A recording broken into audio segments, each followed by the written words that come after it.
Daily. Taste the Daily.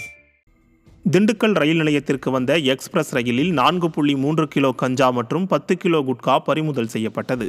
மேற்கு வங்கத்திலிருந்து திண்டுக்கல் வந்த express ரயிலில் முன்பதிவில்லா பெட்டியில் கேட்பாரற்று இருந்த 2 பைகளில் 4.3 கிலோ கஞ்சா மற்றும் 10 கிலோ குட்கா கடத்தி வரப்பட்டது தெரியவந்தது.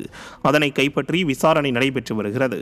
விடியா ஸ்டாலின் ஆட்சியில் காவல்துறையினர் விழிப்போடு செயல்படாததால் கஞ்சா உள்ளிட்ட போதைப் பொருட்கள் எளிதில் கடத்தப்படுவதாக பொதுமக்கள் குற்றம் சாட்டினர்.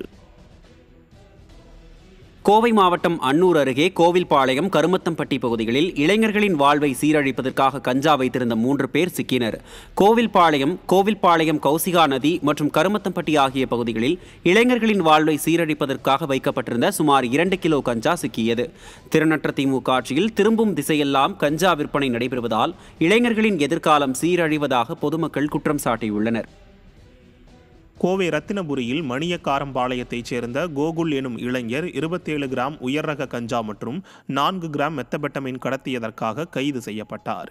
மேம்பாலத்தின் கீழ் சந்தேகத்திற்கிடமாக இருந்தவர் விசாரணையில் ரூபாய் 1,50,000க்கும் மேல் மதிப்புள்ள போதைப் பொருட்களை ஆணைக்கட்டியிலிருந்து கடத்தியது தெரியவந்தது. திறனற்ற ஸ்டாலின் ஆட்சியில் போதைப் பொருள் கடத்தல் அதிகரித்து இளைஞர்களை சீரழிப்பதாக குற்றச்சாட்டு எழுந்துள்ளது.